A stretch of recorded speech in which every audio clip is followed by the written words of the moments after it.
Денеска би сакал ова да биде еден тест за секој од нас, нормално секој поединечно, да се испита каде стои.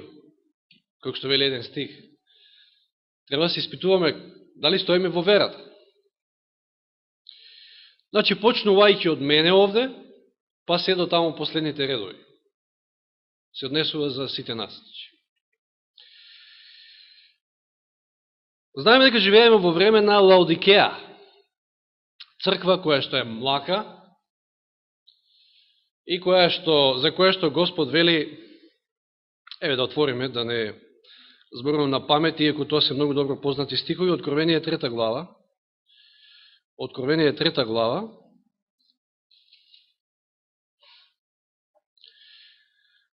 Од 14 до 17 ки читам. Значи, Откровение 3 глава од 14 до 17.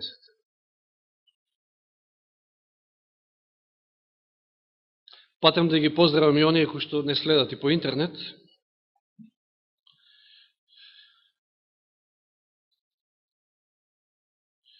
Значи, од 14 до 17. И на ангелот на црквата во Лаодикеја напиши му: ова го зборува Амин, верниот и вистинскиот сведок, почетокот на Божиото создание.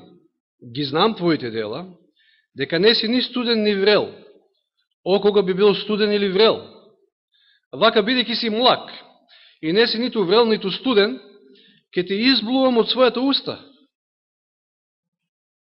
Значи, не е никаква грешка, токму така стои, ќе те изблувам од својата уста, затоа што си млак.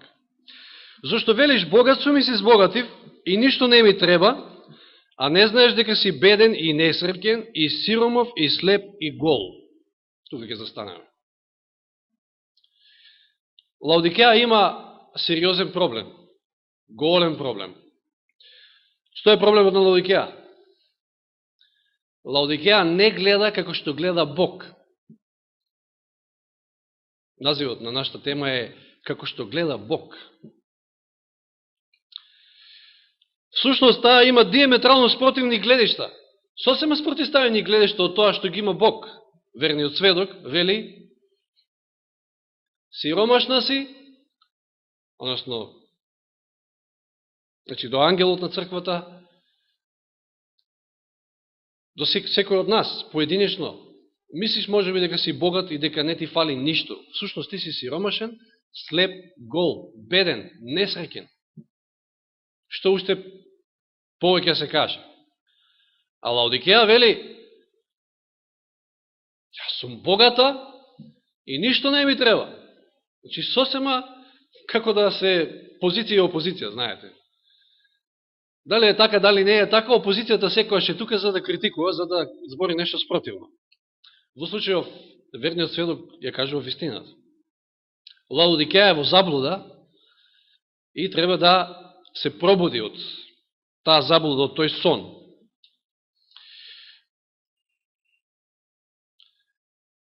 Значи, Лаодикеја вели: јас сум богата и гледам. И кој верниот сведок вели дека е слепа. Гледам. Под гледам се подразбира, има разбирање, добро проценува, расудува. Гледа, значи гледа каде е и што е. Се колку ние гледаме во нашиот собствен живот, каде сме и што сме во значи во духовна смисла говорејќи. Какво е нашето просудување, со други зборови? Какво е нашето разбирање? Како стоиме со нашата духовна состава? Дали гледаме и што гледаме? Тоа е прашање. Можеме тука еден куп други прашања да спомнеме. Дали се само испитуваме? Дали примаме приметби? Дали сме спремни да примеме совет? А укор? Чи како гледаме и што гледаме? И дали ние гледаме како што гледа Бог? Тоа е главното прашање. И не знам дали се сеќавате на една илустрација што веќе ја имам кажано овде со Шерлок Холмс и доктор Вотсон, неговиот верен придружник. Знаемеш кој е Шерлок Холмс? Значи, познат лик од романите на Агата Кристи. И Шерлок Холмс и доктор Вотсон отишле на кампување во една прилика и после добрата вечера легнале да се одморат и така заспале. После неколку часа Холмс го буди својот, верен пријател и му вели: Вотсоне, погледни кон небото и кажи ми што гледаш. И Вотсон, паметен, многу добро ќе му образложи што се гледа. Гледам милиони звезди, му вели. А Холмс го запрашал: и што ти кажува сето тоа? Го тера сега малку да размислува, врз основа на оно што го видел. Вотсон се замислил малку па рекол: астрономски гледано, тоа ми кажува дека постојат милиони галаксии и милиарди звезди и планети. Астролошки гледано, гледам дека Сатурн влегол во знакот на лав. Што и да е тоа. Хоролошки или временски гледано, можам да предпоставам дека е некаде околу 3:15 наутро. Паметен. Стварно паметен. Дори знаел да каже и проценка на време. Теолошки гледано, можам да кажам дека Бог е голем и семоќен, а ние сме толку мали и незначителни. Метеоролошки пак гледано, предпоставам дека утре ќе има убав ден. Па што ти кажува сето тоа? Сега му вели Вотсон: што сакаш да кажеш всушност?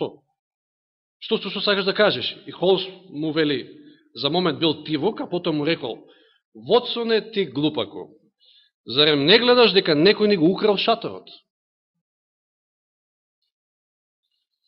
А овој се потрудил онака се добро да каже, па не ти звезди, па време, па се, а всушност тие легнале, заспале во шаторот, а се одеднаш гледаат отворено небо, шаторот некој им го украл. Што гледаме кај Вотсон, како резонира, како ги разбира? Што гледа он? Тој гледа се, ама не го гледа на суштественото, суштинското. А видел се друго. Икс многу други работи, кои што во случајов и не били толку битни. Холмс сакал да слуша од него, мислам да Вотсон увиди дека останале без шатор. А тој спомнал икс други работи кои што биле небитни. Како гледаме ние? Дали сме дел од Лаодикеја? Ние сме временски, спаѓаме во таа црква Лаодикеја, меѓутоа дали ние секој нас поединечно гледа како Лаодикеја, сосема спротив од оно што гледа Бог, или пак можеби гледаме како што гледа Бог. Значи сме во вистински правец и насока. Какви сме како верници? Па еве, нека почне овој тест на некој начин, како што кажав, не сум јас ништо подобар, почнуваме од мене. Па, понатаму, нема да има испрашување. Ке се тестираме најповеќе преку цитати кои што ќе ги читаме и по некој стих. Значи, дали гледаме како што гледа Бог? Првиот цитат. Вели вака: моите мисли не се ваши мисли. Ова е всушност стих. Нито моите патишта се ваши патишта, вели Господ. Ние не се гледаме себе си, како што Бог гледа на нас. Значи, најнапред вака да ви кажам. Прво, да се испитаме, да видиме како ние гледаме на самите себе си. А потоа ќе видиме и други категории. Како прво гледаме на самите себе си. Значи, вака вели Елен Вајд: ние не се гледаме себе си како што Бог гледа на нас, затоа и неа гледаме потребата од покаяние, понизност и од постојана зависност од Него. Сваќаме ли поентата на цитатот?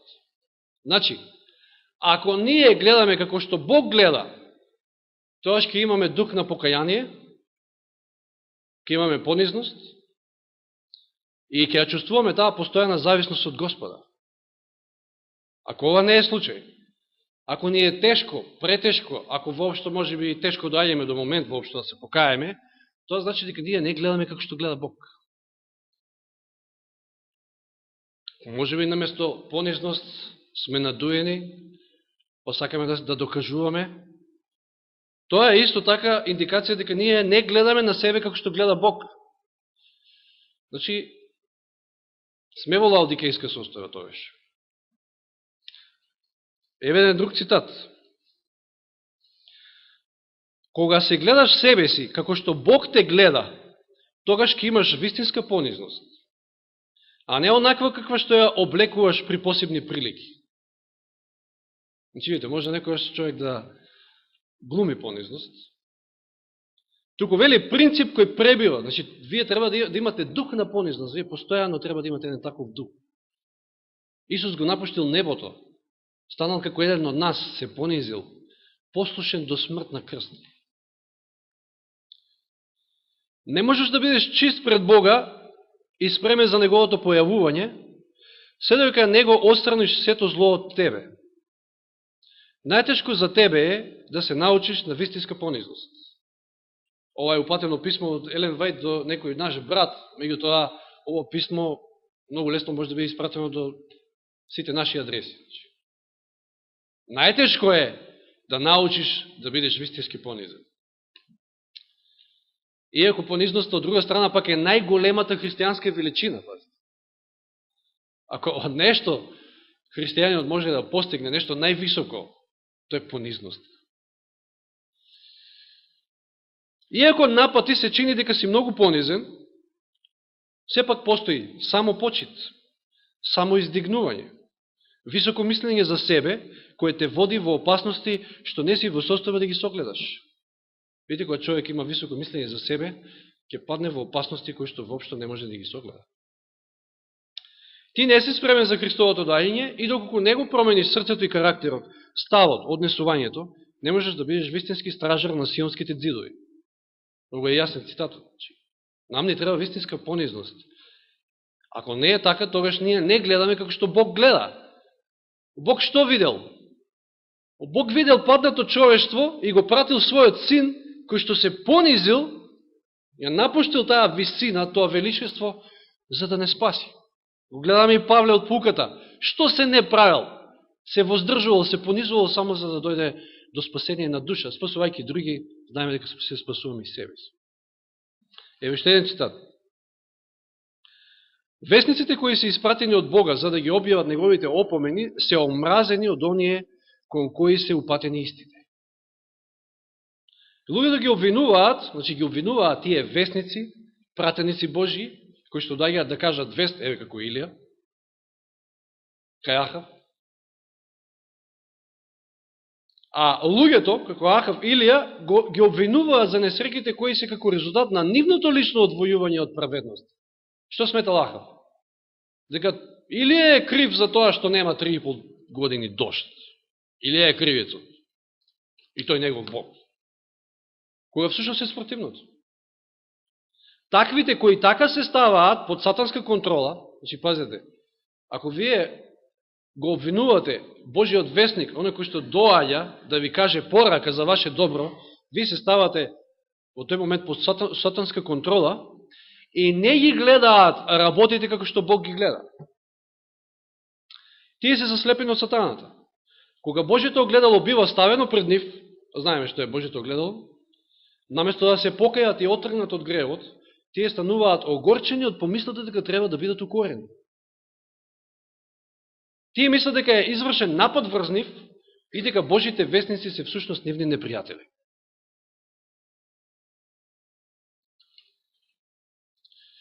Ни еден добронамерен совет и ни еден добронамерен укор не е за ваше лошо, не е за наше лошо.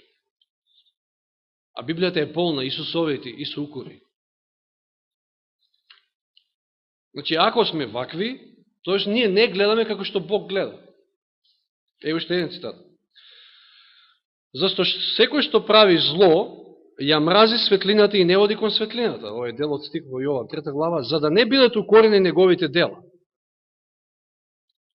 Или тамо вели разоткриени. Таквиот мрази укори. Само праведните не бараат светлина. Тие повеќе сакаат темнината отколку светлината, затоа што не сакаат да се видат себе си онака како што Бог ги гледа. Не сакаат да се видат во таква светлина. Тие сакаат да си имаат слика за себе си, дека се супер и окей, како и Лаодикеја. Богат сум и се збогатив и ништо не ми треба. А оној што твори вистина, продолжено со стихот, оди кон светлината за да се видат неговите дела, бидејќи се по Бога извршени. Таквиот нема што да крие. И да се пази од светлината. Сега да отвориме во Исаија 42 глава, Исаија 42, и читаме од 18 до 20.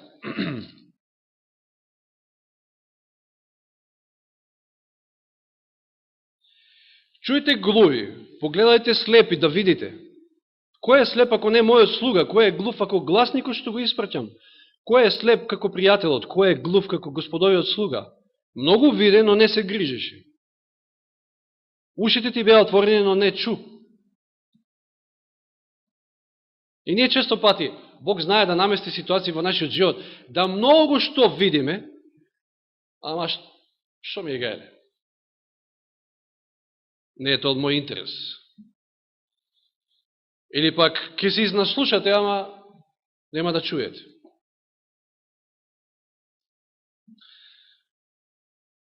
И сега, цитатот кој што е врз основа на овој стих, гласи: какво слепило е ова? Слепило кое не ни дозволува да го видиме злото. Сега, како гледаме ние на злото, како гледаме на гревот? Дали гледаме како што Бог гледа? Или поинаку? Слепило што не ни дозволува да го согледаме беззаконието. Слепило кое што не ги гледа нештата што се гледаат и ја губи вечноста од вид. Ние сакаме да гледаме исправно, ние сакаме да гледаме како што гледа Бог.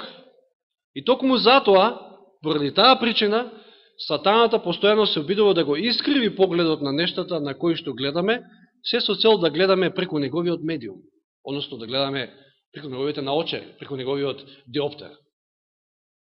И тога се е поинаку. Дјаволот тоа сака. Да гледаме поинаку. А што стушно значи да гледаме како што гледа Бог? Да имаме истата мисла. Да го имаме Христовиот ум, како што вели Павле во Филипјаните. Послание во Филипјаните 2 глава. Истите размислувања, исто да резонираме. Како и Бог.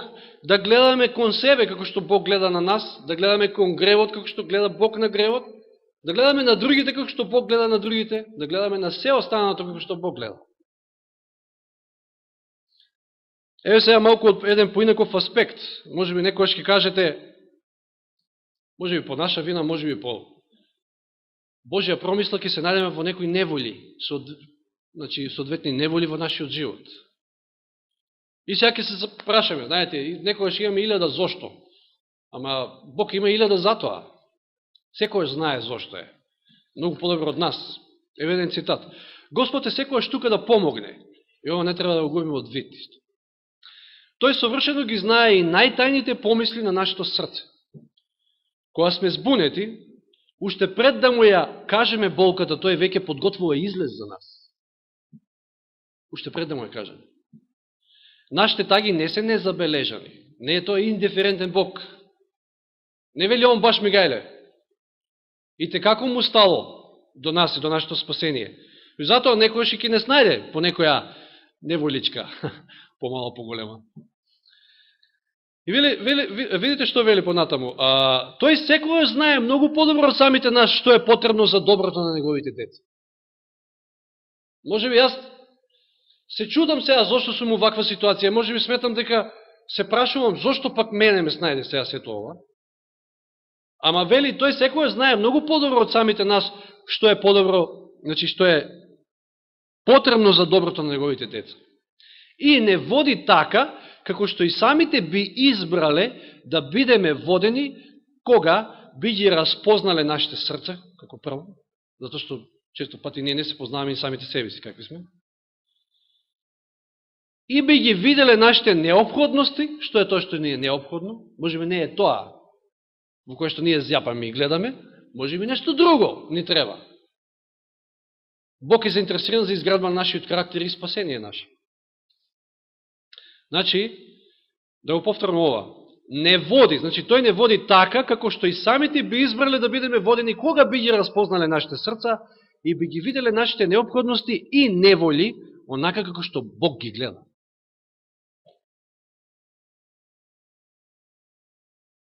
И ние би избрале така да бидеме водени, Односно, еден ден, кога ќе видиме зошто Бог не водел ни животот така, ќе речеме, па така требало, баш така требало, инаку немало да бидам спасен. Бог најдобро знае. И продолжува понатаму цитатот, но ограничените существа ретко се познаваат себе си. Но ограничените существа ретко се познаваат себе си.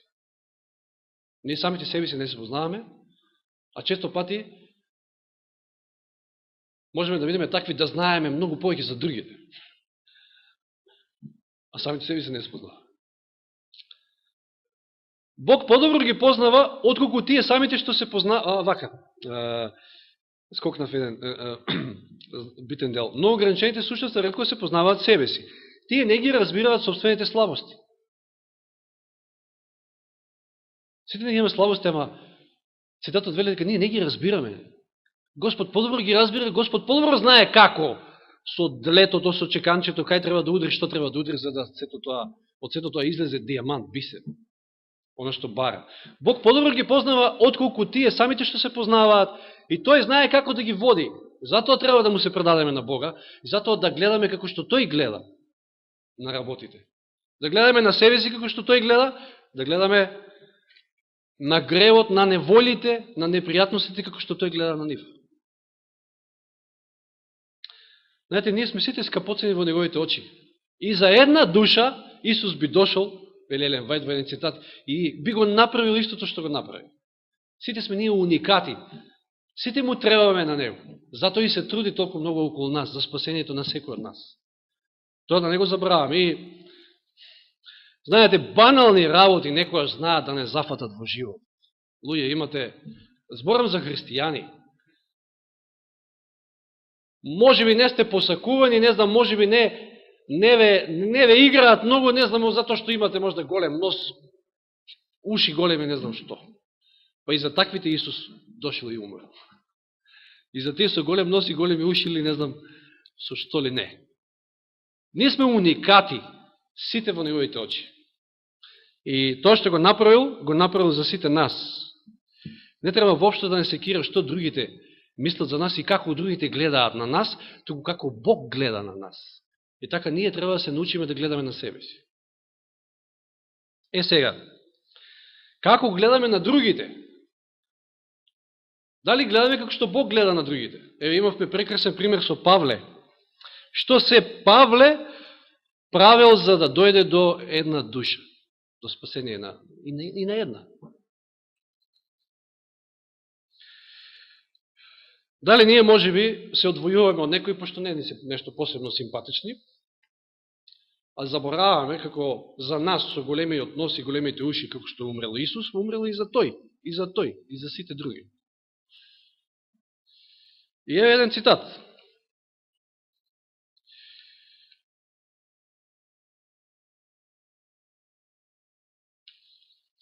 Кога би живееле толку близо до крстот, за да можеме да гледаме како што Бог гледа. Ете интересно. За да можеме да гледаме како што Бог гледа, и кон себе си, и кон другите, треба да живееме во близината на крстот. Што значи ова? Да гледаме на оно што Исус го направи. Повторно, понизност значи покорност и да работиме како што тој сака да работиме. Кога нашите браќа бија научиле вредноста на душите во светлината на цената која била платена за нивно спасение, тогаш би знаеле дека душите се повредни од куките, имотот, златото, драгоцените камења или пак високите положби на чест и слава. Што е најважно? Најважно е спасението. И наши и на другите, нормално. А не куките, имотот, материјалното, златото, вели, драгоцените камења по кои што се тепа овој свет. Честа, славата. Исус повикува да се љубиме како што тој не возлюби. Нека Господ ги прошири нашите умови, затоа што веројатно се многу тесни, тесногради, за да можеме да ги сватиме вечните работи.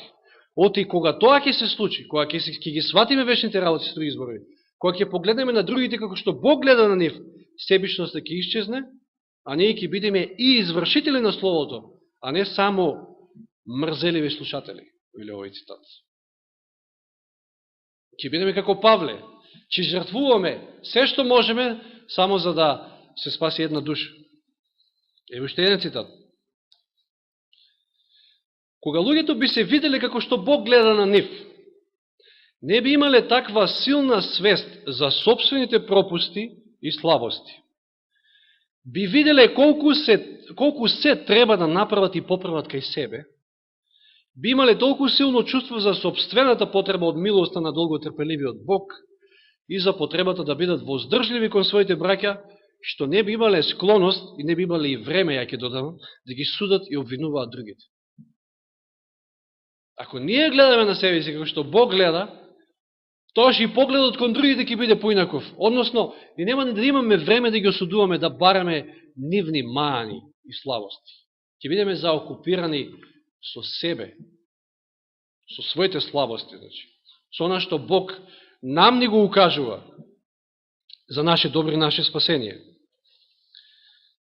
Ево уште еден цитат. Кажав дека повеќе ќе биде со цитати. Ево што многу често се случува, за жал, мнозина, се извинувам, непромислените и нелюбезните зборови, што се изговараат со секое повторување, се повеќе се умножуваат. Секој додава по нешто, така што лагата на крајот добива големи димензии, како што велиме од мравка слон или од душец слон. Сето тоа е направено, односно, со тоа е направена голема неправда. Со своите неправедни сомнежи и неправедни осуди, озборувачите нанесуваат штета на својот собствен углед и сеат семе на неслога во црквата. Кога тие би можеле да ги видат тие работи, како што Бог ги гледа, би го промениле својот став. Кога би можеле да погледат на другите, на своите ближни, како што Бог гледа на нив, дека и тие се за да се спасат и треба да се спасат, тогаш би го промениле ставот. Кога тие што изнаоѓаат грешки кај другите би ја знаеле вистината за оние кои што ги осудуваат, би имале сосема друго мислење за нив. А колку ние се трудиме да запознаеме вистината, колку ние се трудиме да запознаеме некој човек, низ какви се маки може да помену на својот живот, и зашто можеме некои постапки му се такви какви што му се. Или пак сме брзи да речеме, а овој не одбива, овој види каков е, па да пренесеме на друг, на трет, а не ни мариме да седнеме со него и да го поучиме, можеме да го посоветуваме, ако Бог ни даде можност за тоа, затоа што најбитно е неговото спасение, ништо друго. Значи, ако гледаме како што Бог гледа, тогаш ќе имаме вистински поглед кон самите себе, ќе имаме вистински поглед и кон другите. Еве да прочитаме некој стих, Матеј 25:40, 25:40 Матеј. Ова е судниот ден, ова е онаа ситуација кога Исус ги дели на лево јарците, козите, нели, на десно овците. И знаеме, сега да не се повторуваме, меѓутоа конкретно, значи, кажа в 40 стих, вели, а царот ќе им одговори, вистина ви велам, доколку му направивте на еден од овие мои најмали браќа, кому му направивте? Мене ми направивте. Ако направите добро, исто како да сте му направиле добро на Господа. Ако сте озборувале, ако сте правиле лошо, исто како да сте му направиле на Исуса. Така треба да гледаме. И на себе, и на другите, како што Бог гледа. Или Јован 4 глава. Ова е со Самарјанката случајот. Јован 4 глава.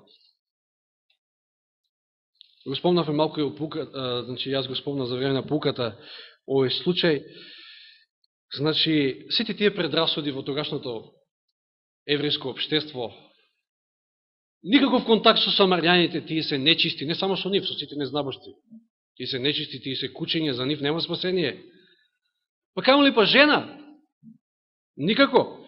27 стих, тогаш дојдоа неговите ученици, значи се враќаат, купиле храна, се чудеа, и се чудеа дека разговара со жена, но ниеден не рече што сакаш, или зошто разговараш со неа.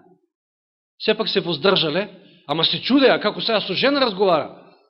Па уште ако и знаеле дека е самарјанка, веројатно после дознале. Вистина чудно.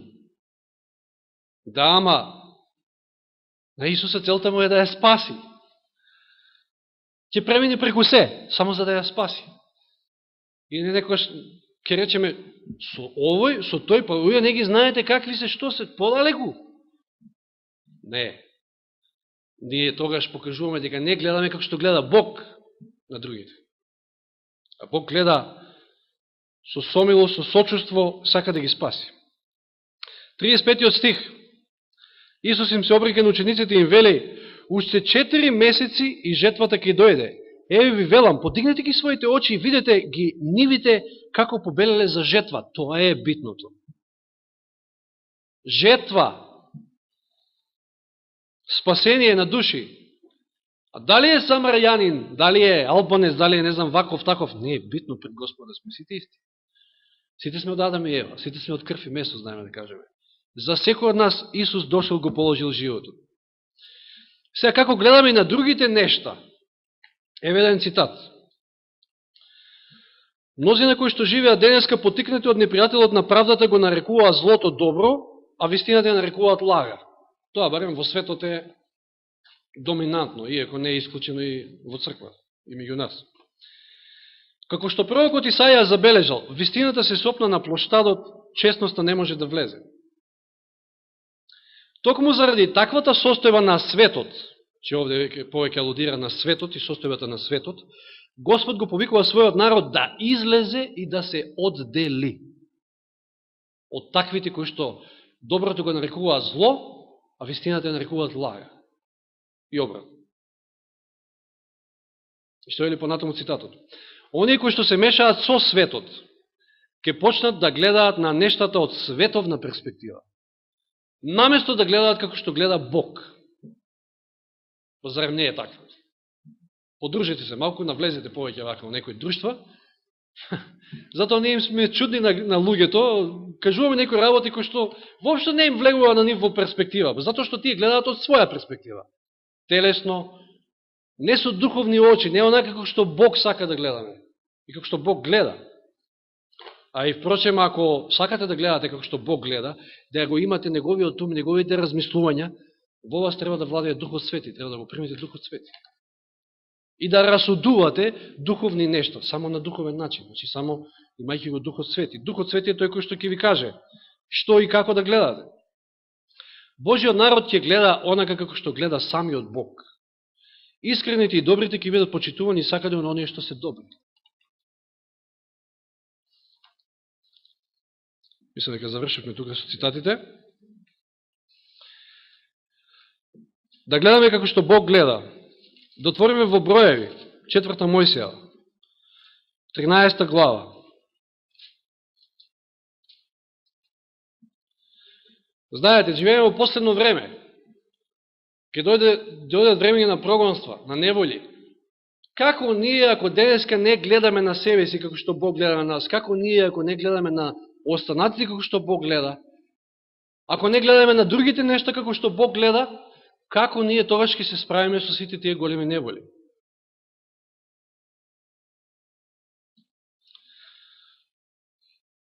Бог, како што им ветил на израелците, и нам ни ветил Ханан. Ни го ветил Ханан, да ни го даде како поклон. И на израелците им бил ветен Ханан, па со судни маки, со тешкоти стигнале до Ханан. Зошто? Зашто не гледали како што Бог гледа. Значи, 13 глава Броеви, 30 стих. Само двајца, од 12 извидници, само двајца гледале како што гледа Бог. Исус, Навин и Халев. 13.30.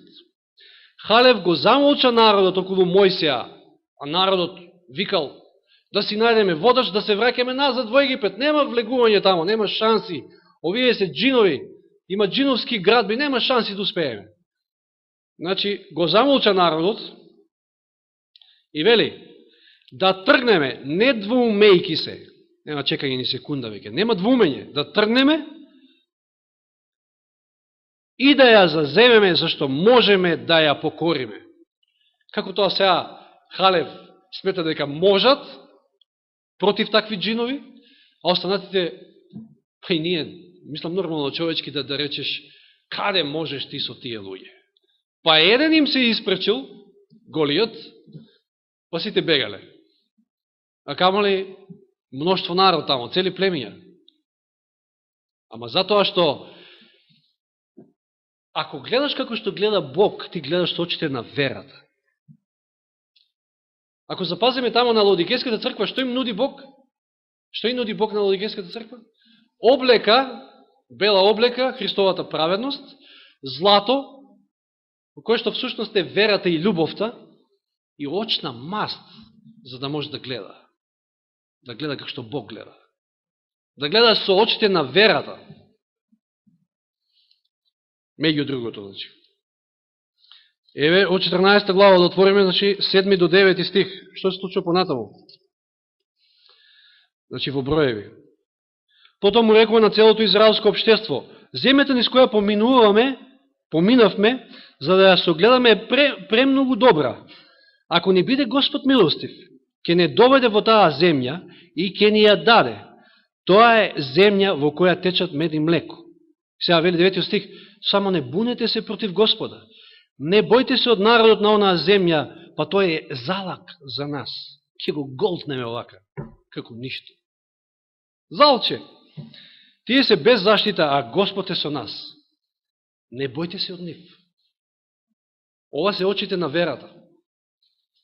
Ова се очи кои што не гледаат на големите проблеми, колкоави и да се, да не заборавиме, тие проблеми многу подобро ги знае Господ од нас. Многу подобро ги знае и нашите способности, многу подобро ги знае и нашите слабости од самите нас. Така да предајте се во Божи раце и гледајте како што Бог гледа. Што да кажеме за Седрах, Мисах и Авденаго, имавме проповед овде од братјани. Биле фрлени во печка, која што 7 пати таму била зголемена температурата. Меѓутоа, храбро се држале, гледале со очите на верата и му рекле на царот: Господ нас ке не спаси.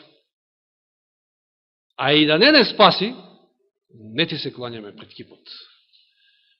Тоа е гледање како што Бог гледа, гледање со очите на верата. Или ќе завршиме со овој момент кој што ми е најумилениот, значи, настан, кога зборуваме за верата, кога зборуваме како тоа да се научиме и како треба да се научиме да гледаме како што Бог гледа. Ова е настанот што се случува во втора книга Цареви 6 глава, кога Елисеј со неговиот слуга ќе се најдат во Дотан. Не можам да не го спомнам ова е навистина големо охрабрување. Че на крајот да завршиме со охрабрување, иако ова беше нелесен испит. Значи, видовме и секој само од нас треба да се приспита да видиме дали ние сме дел од таа Лаодикеја и гледаме диаметрално спротивно на она што Бог гледа и како гледа, или пак може би гледаме со неговите очи, гледаме како што Бог гледа. Во последното време, во времето на тешкоти, ќе има можеби вакви настани и те како ќе ни треба вера. Ќе треба да гледаме баш како што Бог гледа. Инаку, тешко ќе биде. Еве што се случува. Значи, арамејската војска војува со израелците и се случува нешто чудно. Таман овие ќе откријат, имале своји шпиони, кај се наоѓаат израелците. Оп, израелците ги нема. Што е работата сега? Се вика, да, и они имаат изгледа шпион некој во нашите редови. Не знаеле всушност дека Бог е тој кој што му открива на својот слуга Елисеј каде се движат непријателските трупи, за да едноставно вие избегнат. И, меѓутоа, конечно се случува една ситуација кога му пренесуваат на арамејскиот цар дека Елисеј е тој кој што е одговорен за сето ова и се наоѓа во Дотан. И го опколуваат целото место со силни војски. И еве што се случува. Значи 14 познато е настанот, меѓутоа навистина неверојатна ситуација која што и така како храбро. Од 14 стих, значи 6 глава 2 Цареви. Втора книга Цареви 6 глава 14 стих. Тогаш царот испрати таму коњи, значи арамејскиот цар, коли и силни чети, тие стигнаа ноќе и го опколија градот. А во градот се наоѓаат Елисеј и неговиот слуга момок, како сакате. Значи, откако му јавиле претходно дека е во Дотан, го опколуваат. Наутро, откако стана Божиот човек, излезе, значи Елисеј, а ето околу градот стои војска со коњи и коли. И се изликуваат и двајцата и момокот вели: ах, Господару мој, што ќе правиме? А Елисеј почна да си кубе коса. Што ќе правиме сега? Не! Затоа што тој гледа како што гледа Бог. Не бој се зашто ги има повеќе со нас отколку со нив. Како тоа? Како тоа повеќе се на наша страна отколку на нивна? Па двајца се они само. Не, точно. Бог ако треба и цели 4 ангели ќе прави. Само ако вие гледате како што тој гледа, ако му се предадете, ако бидете во негови раце, ќе ви изнесе како доенче, значи, на своји раце од било каква неприлика. И што се случува? Елисеј се помоли вака, значи, било потребно да Елисеј се помоли да Господ му ги отвори очите на момот. Тоа е она што може би на нас не треба, на сите, почнувајќи од мене. Да Бог не ги отвори очите, да гледаме како што Бог гледа. Прво да ни ги отвори очите, да видиме какви сме самите, тогаш ќе го исправиме и погледот кон другите, ако имаме исправен поглед кон самите нас. Тогаш ќе гледаме со вистински очи, и onda како што Бог сака да гледаме на сите други настани, на нашите неволи, неприлики во животот, радости, било што, па и оние настани кои што следуваат, кои што можеби, кога ќе размислуваме за нив, не плашат. Но, еве го Елисеј, опколен, но вели не, на наша страна се повеќе, затоа што гледа како што Бог гледа. И Елисеј се помоли вака: Господи, отвори му ги очите да види. И Господ му ги отвори очите на момокот и тој виде, што виде? Гората, околу Елисеј, сета покриена со огнени коњи и со коли. Каков е овој израз огнени коли и коњи? Многу места се спомнува, поготово во Стариот Завет. Ангели, 4 ангели. И потоа, знаеме што случува, ослепува цела војска аморејска, така да овие двајцата ги воделе кај што сакале да ги водат и да ги одведат. Цела аморејска војска. Бог има излез од секоја ситуација. И тоа што ние треба да го направиме е да му се предадеме, предавајќи му се, ќе го примеме и Духот Свети, кој што ни е неопходен за било што. Значи, ако го имаме Духот Свети, ќе гледаме на себе си како што Бог сака да гледа на себе, да гледаме. И на другите ќе гледаме како што треба. Ќе гледаме како на души кои што им е потребно спасение. Ќе гледаме на сите наши околности како што Бог гледа. Дека тоа ни е потребно. Може би не е тоа што се случува во мојот живот, тоа што јас го сакам, ама тоа е потребно за мене, за тебе, затоа што крајна цел Господова е нашето спасение. Нека му е слава на Бога. Амин.